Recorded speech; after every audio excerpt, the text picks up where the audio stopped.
ఒకటి, నీ కరువులో దేవుడు సహాయం చేస్తాడు. రెండవది, నీ బలము లేనప్పుడు దేవుడు నీకు సహాయం చేస్తాడు. మూడవదిగా, నీ ఆపత్కాలంలో దేవుడు నీకు సహాయం చేస్తాడు. నాలుగవదిగా, నీ అనారోగ్యంలో దేవుడు నీకు సహాయం చేస్తాడు.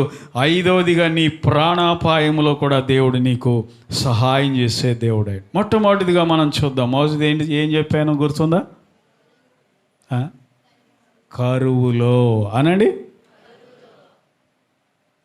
కరువులో దేవుడు నీకు సహాయం చేస్తాడు. చూడండి, 2వ రాజుల గ్రంథం 6వ అధ్యాయము 26, 27 వచనాలు చదువుదాం. 2వ రాజుల గ్రంథం 6వ అధ్యాయం 26, 27 వచనాలు.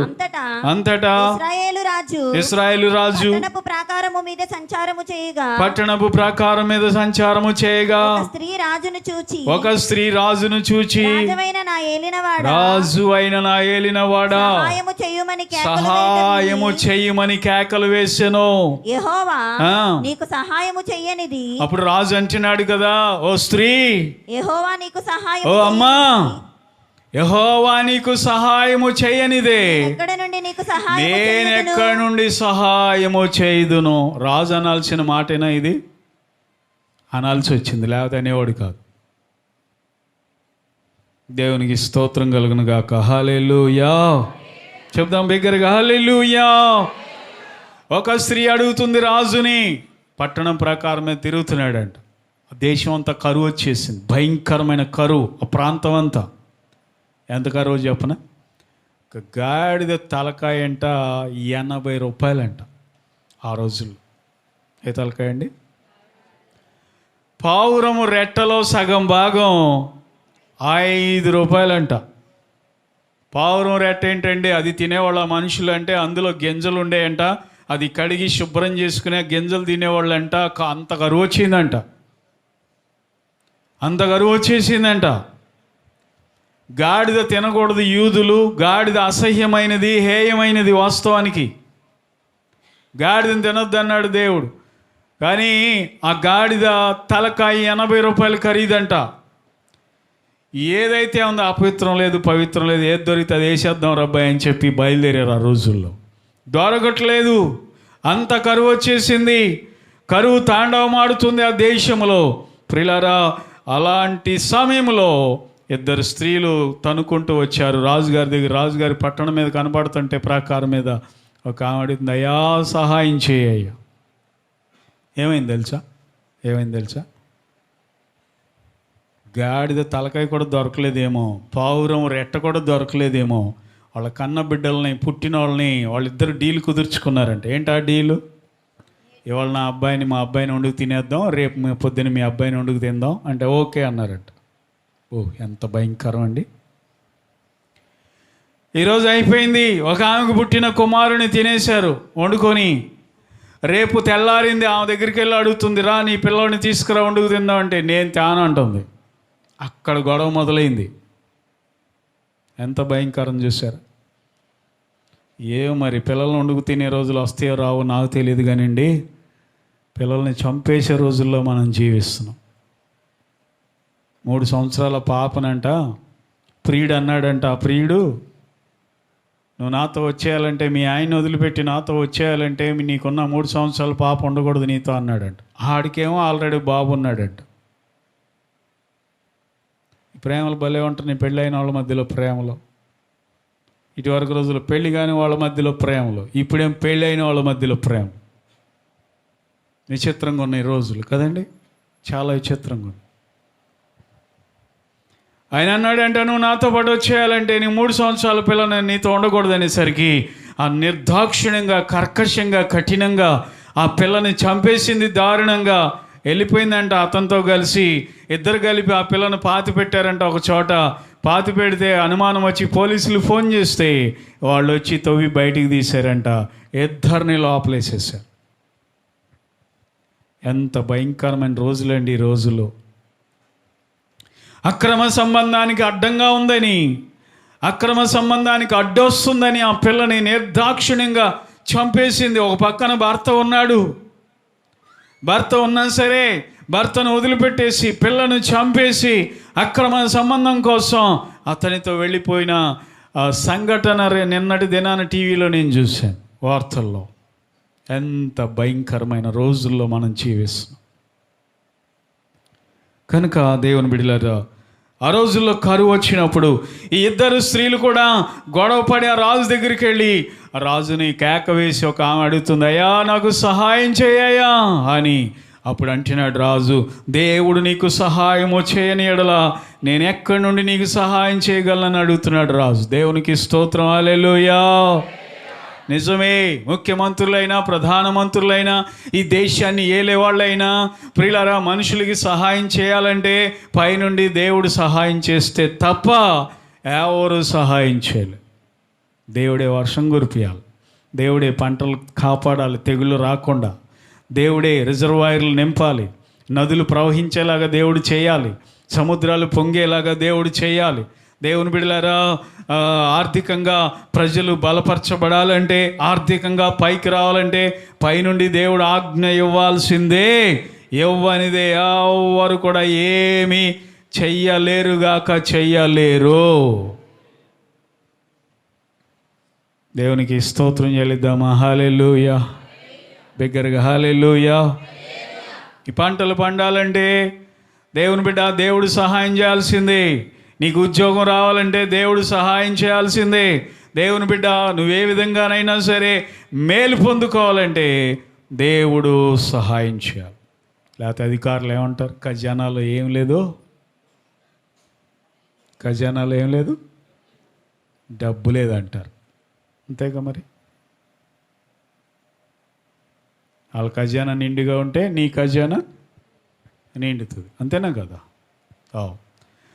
కనుక ఇక్కడ నేను సహాయము చేయలేనంటున్నాడు రాజు. కూడా చేతులు ఎత్తేసాడు.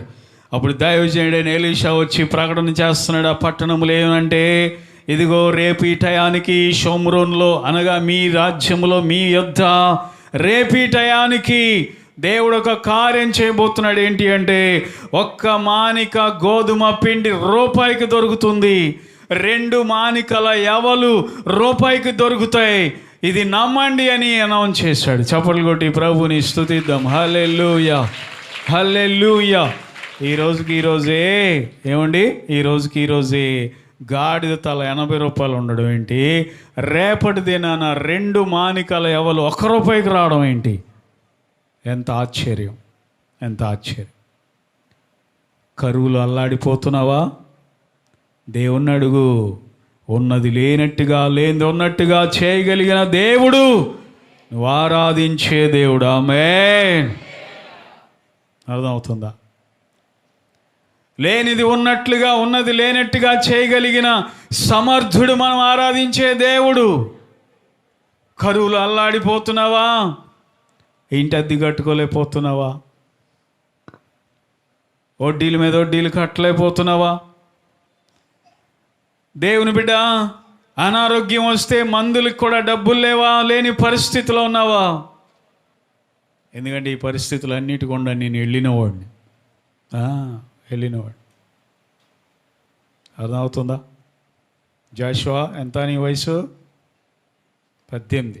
ఆ 18 ఏళ్ల వయసులో ఇంటర్ అయిపోయిన తర్వాత కరువులో 10 దాకా జ్వరం వచ్చేది నాకు. సీజన్ మారితే జ్వరం వచ్చేది. సీజన్కి నాకు లింక్ ఉంది, వర్షాకాలానికి నాకు లింక్ ఉంది. అక్కడ వాతావరణం మారిందంటే ఇక్కడ నా పరిస్థితి మారిపోతుంది. అప్పుడు 10 దాకా జ్వరం వచ్చేది. జ్వరానికి డాక్టర్ దగ్గరికి వెళ్ళాలంటే మా అమ్మగారు ఒక్కోసారి డబ్బులు లేక, ప్రియులారా, విశ్వాసిని అడిగామా, 100 రూపాయలు ఉంటేవో ఆర్ఎంపీ డాక్టర్ దగ్గరికి వెళ్తాడు అబ్బాయి, చూయించుకుని వస్తాడు, నీకు మళ్ళీ తర్వాత ఇస్తా అని తీసుకునేది. యెషయా అని అప్పుడప్పుడు వస్తాడు అలా అమ్మ దగ్గర, మీరు చూసే ఉంటా, తీసుకునేది. భయంకరమైన కరువు. ఇక్కడ లాభం లేదు, వెళ్ళిపోదాం అనుకునేవాడిని. వెళ్ళిపోదాం అంటే ఎక్కడికంటే ఓఎం అని, ఆపరేషన్ మొబిలైజేషన్ అనే సంస్థలో చదివే నేను. జైన్ బైబిల్ కాలేజీ అయిపోయినప్పుడు ఒక 1 year అక్కడికి వెళ్ళా అనమాట.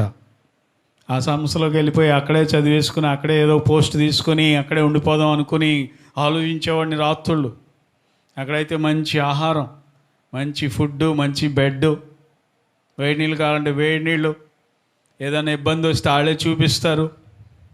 ఏమండి, యూత్కి అనమాట, పెళ్ళి కానీ యూత్కి అది ఇప్పటికీ ఉంది. దాదాపు 500 మంది అందులో జాయిన్ అయ్యి ప్రియులారా ఆ దేశం అంతా వెళ్ళి సువార్త ప్రకటిస్తూ ఉంటారు. కన్యాకుమారి డిస్ట్రిక్ట్లో 6 నెలలు ఉన్నా నేను, తమిళనాడులో. కన్యాకుమారి అనేది ఒక జిల్లా. కేరళ తమిళనాడు రెండింటికి బార్డర్ ఉంటుంది అక్కడ.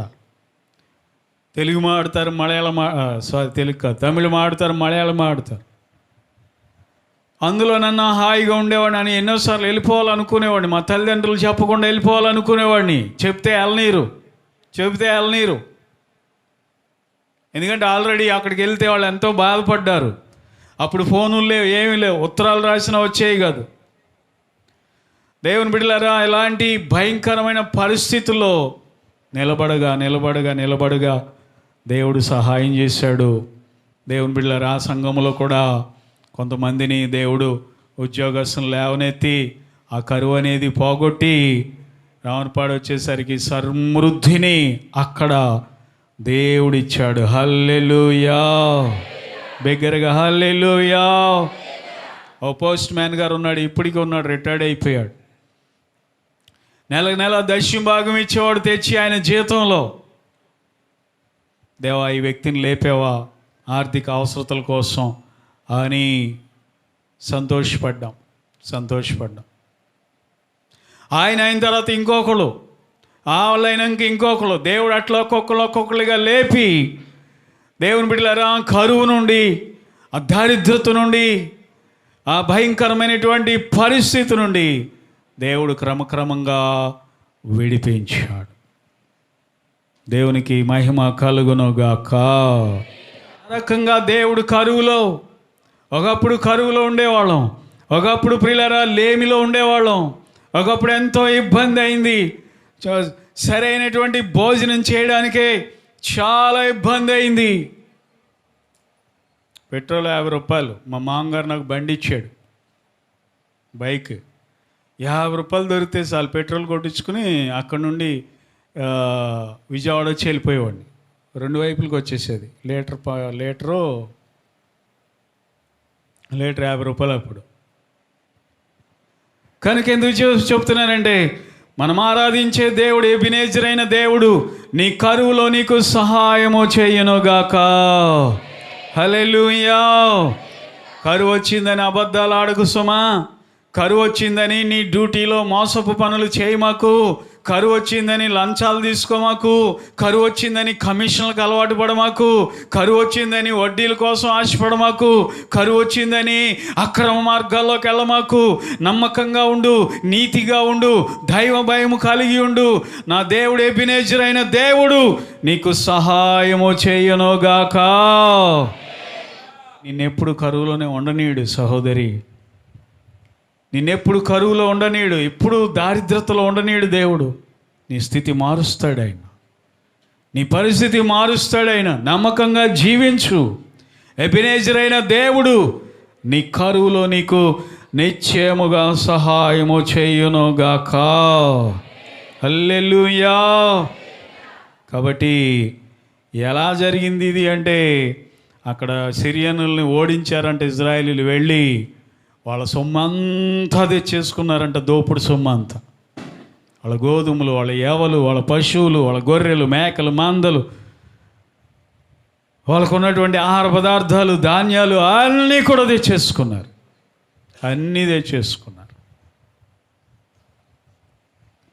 దేవునికి స్తోత్రం చెల్లిద్దామా. కనుక మన దేవుడు ఎబెనెజర్ అయిన దేవుడు నీ కరువులో నీకు సహాయము చేయునుగాక. రెండవదిగా, బలము లేని సమయంలో దేవుడు నీకు బలం ఇస్తాడు. 2వ దినవృత్తాంతం గ్రంథం 14వ అధ్యాయం 11వ వచనం చదువుదాం. 2వ దినవృత్తాంతం, 2 Chronicles. ఆ ఆస తన దేవుడైన యెహోవాకు మొరపెట్టి యెహోవా విస్తారమైన సైన్యము చేతిలో నుండి ఓడిపోకుండా బలము లేని వారికి సహాయము చేయుటకు నీకన్నా ఎవరూ లేరయ్యా. మా దేవా యెహోవా మాకు సహాయము చేయము. నిన్నే నమ్ముకొని ఉన్నాను. ఎబినేజరైన దేవుడు, సహాయము చేసే దేవుడు, బలము లేని వారికి. బా స్తోత్రం చెప్పండి ఒకసారి. హల్లెలూయా. బలము లేని వారికి ఆయన సహాయము చేసే దేవుడు. ఆసా మీదకి శత్రువులు దండెత్తి వచ్చారంట. 1000 మంది వచ్చారంట సైన్యం. 1000 మంది. అంత క్యాలిక్యులేటర్ లేకుండా చూసి చెప్పండి, ఎవరు చెప్తారు చూద్దాం. 1000 క్యాలిక్యులేటర్ తీయమండి, ఫోన్ తీయమండి. 1000 into 1000, 1000 మంది సైన్యాన్ని వేసుకుని వచ్చాడంట. ఒకరికొకరు చెప్పుకుంటారే. చూసావా ఫోను? 10 లక్షల మంది సైన్యం ఆసా మీదకి వచ్చారంట. ఆసా 2 గోత్రాల చిన్న రాజ్యం, యోధా రాజ్యం. యోధా రాజ్యం మీద రాజుగా ఉన్నాడు. 2 గోత్రాలకి ఏముంటుందండి? అమెరికా వచ్చి ఆంధ్రప్రదేశ్ మీద పడింది అనుకో, ఏ పట్టోళ్ళం మనం? సేమ్ అలాగే. ప్రియులారా, ఆ యొక్క శత్రువులు వచ్చి యోధావారి మీద పడ్డారు. 1000 మంది సైన్యాన్ని తీసుకుని వచ్చాడంట. ఈ ఆశ అయితే దేవునికి ప్రార్థన చేస్తున్నాడు, దేవుని వేడుకుంటున్నాడు. దేవా, బలము లేని వారికి సహాయము చేయవాడు నీవేనయ్యా. నీవు కాక ఇంకెవరున్నారయ్యా మాకు సహాయం చేయడానికి? శత్రువులు మా మీదకి వస్తున్నారయ్యా, మేము బలహీనులమయ్యా అని చెప్పి దేవునికి ప్రార్థన చేశాడు. దేవునికి స్తోత్రం కలుగును గాక. హల్లెలూయా. అప్పుడంట ఆశా ప్రార్థన దేవుడు ఆలకించి వాళ్ళని మొత్తాడంట. దేవుడు అక్కడ రాయబడిన మాట, మొత్తాడంట. మొత్తటం అంటే దేవుడు రకరకాలుగా మొత్తుతాడు. ఫిలిస్తీన్లు మొత్తాడండి. ఒకనొక సమయంలో గడ్డలు వచ్చినాయి అంట రహస్య స్థలాల్లో. దేవుడు మొత్తితే ఎటువంటి రోగాలు వస్తాయి ఎవరికి తెలియదు. ఏసు రక్తమే అర్థమవుతుందా? దేవుడు మొత్తితే ఆ మనిషి పరిస్థితి గందరగోళం అయిపోతుంది. ప్రియులారా, ఆ రీతిగా దేవుడు మొత్తేసరికి వాళ్ళందరూ కూడా పారిపోయారంట. ఇశ్రాయేలీలు తరిమి తరిమి వాళ్ళని ఓడించి వాళ్ళ ఆస్తి అంతా పట్టుకొచ్చుకున్నారంట. వెళ్ళి 13వ వచనం, 14వ వచనం, 15వ వచనాల్లో మనం చూస్తే ఏం తెచ్చుకున్నారు వెళ్ళి? గెరారు వరకు వారిని తరుమగా మరలా పంక్తులు తీర్చలేక యెహోవా భయము చేతను సైన్యపు భయము చేతను పారిపోయిరి. యూదావారు విశేషమైన కొల్ల సొమ్ము పట్టుకొనిరి. గెరారు చుట్టూ ఉన్న పట్టణములోని వారందరి మీదికి యెహోవా భయము వచ్చెను గనుక ఆ పట్టణములన్నిటినీ కొల్లపెట్టి వాటిలోనున్న మిక్కుటమైన కొల్ల సొమ్మంతయు దోచుకున్నారు. 10,000 మంది వచ్చారు, 10 లక్షల మందిగా వచ్చారు. ఎంత ఎక్కువ రావడం అంత మంచిదైంది వీళ్ళకి. ఎందుకంటే అంత దోపుడు సొమ్ము తెచ్చుకున్నారంట. బా, దేవుని స్తోత్రం చెల్లిద్దామా? హల్లెలూయా. బిగ్గరగా చెప్దామా? హల్లెలూయా. ఆ రోజుల్లో దోపుడు సొమ్ము తెచ్చుకోవడం తప్పేం లేదు. ఒక రాజ్యాన్ని జయిస్తే ఆ రాజ్యంలో ఉన్న పశువుల్ని, గాడిదల్ని, ఒంటెల్ని, ఇందాక నేను చెప్పినట్టుగా ఆహార పదార్థాలని, ఆ పంటలను, పండినటువంటి పంటలను, దేవుని బిడ్డలారా అక్కడ ఉన్న వెండిని, బంగారాన్ని అంతా కూడా దోసుకుని వచ్చేవాళ్ళు. ఆ రోజుల్లో తమ రాజ్యానికి తరలించేవాళ్ళు. గాడిదల మీద, రథముల మీద తరలించుకొని వచ్చారు. బలము లేని దానని నువ్వు ఎన్నడు అనుకోమాక, నా దేవుడు నీ పక్షముగా నిలబడునుగాక. హల్లెలూయా. ఈ రామర్పాడులో నాకు బలం లేదండి అనుకోమాకు. ఈ రామర్పాడులో మా ఇంటి పేరటోళ్ళు లేరండి అనుకోమాకు. ఈ రామరపాడులో మాకు బంధువులు ఎవరు లేరండి, ఒంటరి వాడినండి, ఒంటరి దాన్నండి, నాకెవరు లేరండి అనుకోమాక. మనుషులు ఉండడం కంటే దేవుడు ఉండడం నీకు మేలు. One man with God is majority.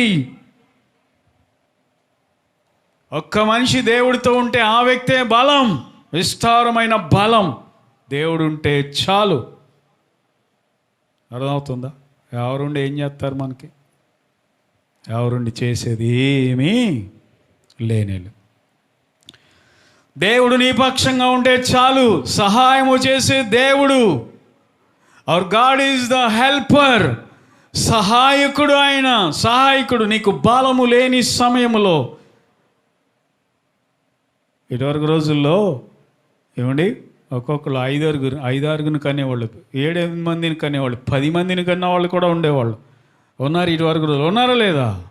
ఎందుకు ఇది చెప్తున్నానంటే ఈ మాట, ఇటువరకు రోజుల్లో 5గురిని 6గురిని 7గురిని 10 మందికి అనేసరికి అదో పెద్ద కుటుంబంగా ఉండి ఆ కుటుంబంలో ఒక్కడికి సమస్య వచ్చిన 10 మంది ఏకమై వెళ్ళిపోయేవాళ్ళు.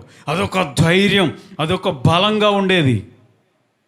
యాకోబుకు 12 మంది కొడుకులు, ఒకే కూతురు. ఆ కూతురుని పాడు చేసేసరికి, ఒక రాజకుమారుడు పాడు చేసేసరికి మొత్తం ఈ 12 మంది కూడా ఆయుధాలు పట్టుకుని వెళ్ళి అక్కడున్న మగవాళ్ళు అందరినీ కూడా చంపేసి వచ్చేసారు. 12 మంది అంటే మామూలు విషయమా? చాలా బలగం, చాలా బలగం. ఆ రోజుల్లో ధైర్యంగా ఉండేవాళ్ళు. కుటుంబాలన్నీ కూడా చాలా ధైర్యంగా ఉండేవాళ్ళు. మాకు ఇంతమంది ఉన్నాం, మేము ఎవడరా మా మీదకి వచ్చేది అని ధైర్యంగా ఉండేవాళ్ళు. కానీ ఇప్పుడు ఒకళ్ళు ఇద్దరున్నా ఆ ఇద్దరికే పసుకు దీంట్లో. ఎవడన్నా వాళ్ళ మీదకి వస్తే ఇంకొకడు పట్టించుకోడు. భయాలు ఎక్కువ అయిపోతున్నాయి ప్రజలకి. నాకెవరు లేరే, నాకు తోడు ఎవరు లేరే, అవునా కదా? నాకెవరు లేరే, నేను ఈ లోకంలో ఒంటరి వాడిని అనే ఫీలింగ్ వచ్చేసింది. ఇటువరకు రోజుల్లో 10 మంది ఉన్నా ఒకే ఇంట్లో ఉండేవాళ్ళు, ఉమ్మడి కుటుంబంగా. ఈ రోజుల్లో 2 ఉన్నా కానీ ఒకడికొకడు వేరైపోతున్నాడు, నా ఆస్తి నాకు ఇచ్చేయని. దీని ద్వారా ఏమవుతుందంటే మనుషులు బలము లేని వాళ్ళు అయిపోతున్నారు, బలము లేని వాళ్ళు అయిపోతున్నారు, బలగం లేని వాళ్ళు అయిపోతున్నారు ఈ రోజుల్లో. అయినా నువ్వు భయపడకు, దేవుడు నీ పక్షంగా ఉన్నాడు. హల్లెలూయా. పాస్టర్ గారు ఇలా చెప్పేళ్ళేక నేను రేపటి నుంచి 10 మందిని కంటానని తీర్మానం చేసుకున్నారు. ఏం పర్లా. ఇటువరకు రోజుల్లో 10 మంది కన్నా 10 మందిని జాగ్రత్తగా పెంచి పెద్ద చేసి పెళ్లి చేసేవాళ్ళు. ఆ 10 మంది కలిపి తల్లిదండ్రులని చక్కగా చూసుకునేవాళ్ళు. ఈ రోజుల్లో ఒకళ్ళని కన్నా ఇద్దరినే పెంచలేక తలనొప్పి వచ్చేస్తుంది. వీళ్ళు పెళ్ళిళ్ళు చేయట్లా, వాళ్ళే పెళ్ళిళ్ళు చేసుకుంటున్నారు. ఏంటి వాళ్ళల్లో ఒక్కళ్ళు కూడా వీళ్ళ తల్లిదండ్రులను చూడట్లా. ఈ రోజులు అలా ఉన్నాయి. నేను చెప్పేది వాస్తవం కాదా? మొన్న కార్యక్రమం జరిగింది. రవి వచ్చాడా? రవి వాళ్ళ మామగారు శ్రీరాములు గారు. ఎంతమంది పిల్లలు ఆయనకి? 7గురేనా? 7 పిల్లల్ని చక్కగా పెంచి పెద్ద చేశాడు. ఎవరికి లవ్ మ్యారేజ్ లేవు అందులో. నేను గమనించా. రవి ప్రేమించి పెళ్లి చేసుకున్నావా? కాదు కదా. దుర్గారావు కాదు, యేసుబాబు కాదు. వాళ్ళందరూ తల్లిదండ్రులు చెప్పినట్టుగా పెళ్ళిళ్ళు చేసుకున్నారు వాళ్ళు. ఇప్పుడు వాళ్ళందరూ కలిపి వాళ్ళ తండ్రిని ఎంతో చక్కగా చూసుకుంటారు. ఇప్పుడు వాళ్ళ అమ్మగారిని కూడా చూసుకున్నారు. కానీ ఈ రోజుల్లో ఒకళ్ళు పుట్టారో లేదు, 2 పుట్టారో లేదు, వాళ్ళని పెంచడం మహా కష్టం అయిపోతుంది. పెళ్ళిళ్ళు చేయడానికి మనకు అవకాశం ఇవ్వట్లా, వాళ్ళే అవకాశం అంతా తీసుకుంటున్నారు. మీకు ఆ శ్రమ వద్దు అంటున్నారు. అదేమన్నంటే ఏ శ్రమ? 7 ఊళ్ళు తిరిగే శ్రమ. ఎన్ని చెప్పులు అరిగిపోయాయంట? మీ చెప్పులేం అరగక్కర్లేదు, మీరు అసలు చెప్పులే మార్చుకోక్కర్లేదు, ఏ ఊరు తిరగక్కర్లేదు, మేము చూసుకుంటాం అని వాళ్ళు చూసుకుని వాళ్ళు పెళ్ళిళ్ళు చేసుకుని పోనీ తల్లిదండ్రులు బాగా చూస్తున్నారా? తల్లిదండ్రులను పట్టించుకోవట్లేదు. అంత భయంకరం అయిపోయింది ఈ రోజున. ఎందుకంటే అలాంటి వాళ్ళు ఉంటే ఏంటి, ఊడిపోతే ఏంటి? అలాంటి వాళ్ళ వలన ఉపయోగం ఏంటి? దేవునికి స్తోత్రం చెల్లిద్దాం. హల్లెలూయా. బిగ్గరగా హల్లెలూయా. నా దేవుడు నీకు సహాయము చెయ్యునుగాక. అయ్యా బలము లేని వారమయ్యా, బలగం లేని వారము ప్రభువా, నాకు సహాయం చేయాల్సింది నీవే ప్రభు అని ఆశా దేవునికి మొరపెడుతున్నాడు. నీవు తప్ప మాకు ఎవరు చేస్తారయ్యా అని దేవునిని అడుగుతున్నాడు. ప్రియులారా, అడుగుతున్నాడు. వెంటనే దేవుని సహాయం వచ్చేసింది అక్కడికి. మన దేవుడంట సహాయం చేయడానికి మేఘవాహనుడై వచ్చేస్తాడంట. ద్వితీయోపదేశకాండం 33 అధ్యాయము 26 వచనములో ఉంది, మేఘవాహనుడై. చదువుతారా? యెషూరునోని దేవుని పోలిన వాడు ఎవడును లేడు, ఆయనకు సహాయము చేయుటకు ఆకాశ వాహనుడై వస్తాడు. మహోన్నతుడై మేఘవాహనుడగును. దేవునికి స్తోత్రం కలుగును గాక. మన దేవునికి ఆకాశ వాహనం ఉందంట. మన దేవునికి మేఘ వాహనం ఉందంట. దేవుని బిడ్డ, ఈ లోకంలో ఉండే వాహనాలు కాదు దేవునికి ఉన్నది, మనుషులకు ఉండే వాహనాలు కాదు దేవునికి ఉన్నది. ఆకాశ వాహనం.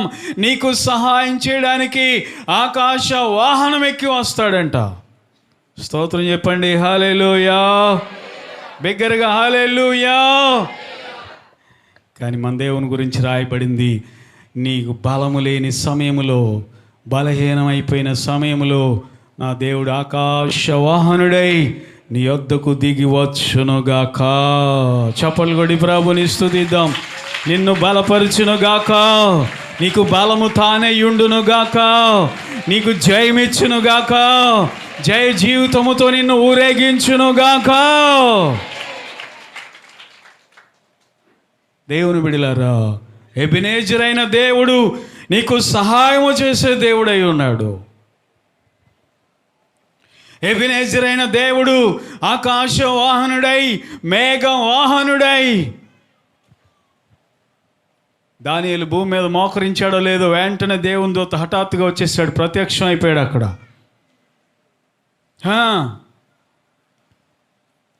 పేతురుని చెరసాల్లో వేశారో లేదా, రాత్రికి రాత్రే మళ్ళీ ఆ దేవదూతకి రాత్రి అంతా బట్టల ప్రయాణం చేయడానికి, ఆ రాత్రి ఆ నడి రాత్రి వచ్చేసాడు దేవదూత. గేట్లు తీసి బయటికి తీసుకెళ్ళిపోయాడు పేతురు గారిని. దేవుని వాహనం యొక్క వేగం వేరు.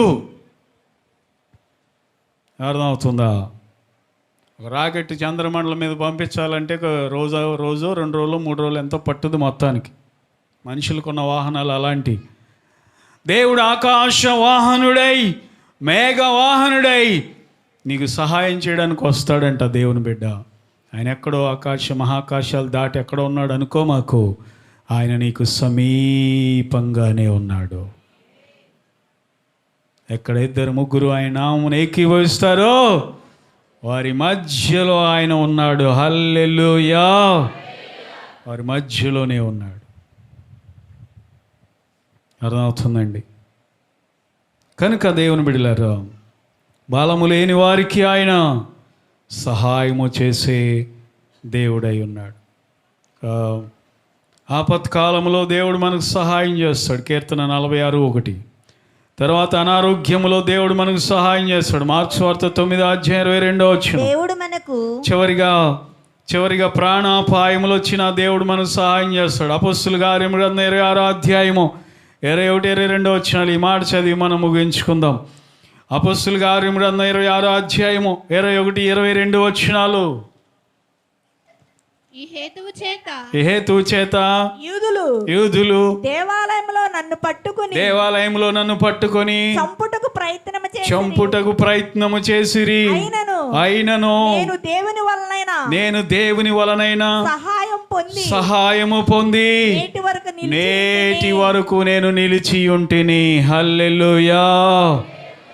అక్కడ సభ వారితో చెబుతున్నాడు, సభాధ్యక్షుడితో చెబుతున్నాడు, పౌలు గారు, అయ్యా నేను ఎప్పుడో చనిపోవాల్సింది, యూదులు నన్ను పట్టుకొని చంపడానికి ప్రయత్నం చేశారయ్యా, కానీ నాకు దేవుని సహాయము దొరికింది గనుక నేటికి నేను నిలిచి ఉన్నాను. దేవుని సహాయం అనగా ఎబెనేజర్ అయినటువంటి దేవుడు ఆయన పౌలు గారికి సహాయం చేశాడంట. దేవుని సెలవు లేకుండా నిన్ను ఎవరు చంపలేరు. దేవుని సెలవు లేకుండా ఏది నిన్ను చంపలేదు. ఎందుకు భయపడతావు? ప్రతిదానికి ఎందుకు భయపడిపోతావు? ఏ బీపీ, ఏ షుగరు, ఏ కొలెస్ట్రాల్ ఏది నిన్ను ఏం చేయలేదు. దేవుని స్తోత్రం. హల్లెలూయా. నేను పాస్టర్ గారు వచ్చాడు వాక్యం చెప్పడానికి. చాలా యవనస్తుడు, చిన్నోడు, నాకంటే చాలా చిన్నోడు. ఆయనకి 400 ఉంటుందంట షుగర్ ఇప్పుడు కూడా. నిన్న కూడా షుగర్తోనే వచ్చాడు. భోజనం వండితే నాకు భోజనం వద్దనే చపాతీలు తెప్పించాను. అంత షుగర్ ఉండి కూడా గట్టి గట్టిగా అరిచి వాక్యం చెప్పాడు. గొంతు ఎలా ఉంది చూసారా? కణకణలాడిపోతుంది. చిన్నోడు చాలా. ఎందుకు భయపడతావు? ఇక 60 ఏళ్ళు 70 ఏళ్ళు వచ్చినా ఇంకా నీకు భయం ఎందుకు? 30 ఏళ్ళ వాళ్ళకే వస్తుంటే వాళ్ళని చూడు ఒకసారి. దేవుని బిడ్డలారా, మన ప్రాణాపాయములో కూడా దేవుడు మనకు సహాయం చేస్తాడు. సహాయము చేయడానికి మేఘవాహనుడై నీ దగ్గరికి వస్తాడంట. భయపడమాకు. ఎందుకు భయం? అంటే ఉంటాం, పోతే పోతాం అన్నట్టు బతకాలి ఈ లోకంలో. అదృష్టం కూడా ధైర్యవంతులకే కలిసి వస్తుందంట. నేను సుధీరు ఒకడు, మనమేం బండి జాగ్రత్తగా తోలుతామా? ఒక్కొక్కడు ఉంటాడు బండి కింద పడేసి మీద పడేసి అటు తిప్పి ఇటు తిప్పి. అడిగేం కాదు. మనం ఎంత జాగ్రత్తగా వెళ్ళినా ఎవడొకడు వచ్చి తగిలిస్తాడు. కాలేలు ఇరిగిపోవడం, రక్తం కావటం జరుగుతుంది. ఒకడు అదృష్టవంతుడు, ధైర్యవంతుడు. అలాని మిమ్మల్ని అలా చేయమంటలేదు సుమా. జాగ్రత్తగా ఉండాలి. దేవుడు మనకు సహాయం చేస్తాడు. ఎబెనేజర్ అయిన దేవుడు నిశ్చయముగా మనకు సహాయము చేయునుగాక. హల్లెలూయా. కరువులో ఉన్నావా? దేవుడు నీకు సహాయం చేస్తాడు. దేవుని బిడ్డ నీ స్థితి మారుస్తాడు. ఈ నామము పేరట ప్రార్థన చేయి. బలము లేక ఉన్నావా? వారిలో ఒంటరి అయిన వాడు 10 వందలు అవుతాడని బైబిల్ చెబుతుంది. బలము లేని వారికి ఆయన సహాయం చేస్తాడు. ఆపదలో ఉన్నావా? నీ ఆపదలలో దేవుడు సహాయం చేస్తాడు, ఆదుకుంటాడు నిన్ను. అనారోగ్యంలో ఉన్నావా? నీ అనారోగ్యంలో దేవుడు నీకు సహాయం చేస్తాడు. ప్రాణాపాయంలో ఉన్నావా? శత్రువుల కుట్రలలో ఉన్నావా? శత్రువులు నీ మీద కుట్రలు చేస్తున్నారా? నా దేవుడు నీతో ఉంటాడు, నిన్నెన్నడు విడిచిపెట్టాడు. దేవుని ప్రణాళిక ఉంది, దేవుని యొక్క సంకల్పం ఉంది, దేవుని యొక్క గొప్ప ఉద్దేశం నీ జీవితంలో ఉందని తెలుసుకో. దేవుని యందు నమ్మిక ఉంచు, ఆయన మీద ఆధారపడు, ఆయన ఆశ్రయించు, ఆయన యొక్క సహాయమును వేడుకో. ఆయన పేరే సహాయకుడైన దేవుడు. ఎబెనేజర్ అనగా అర్థము సహాయపు రాయి. సహాయము చేసే దేవుడు. నీ కుటుంబంలో, నీ వ్యాపారంలో, నీ ఉద్యోగంలో, నువ్వు ప్రారంభించిన పనిలో, దేవుని బిడ్డ నువ్వు తలపెట్టే కార్యములో దేవుడు నీకు నిశ్చయముగా సహాయము చేయునుగాక.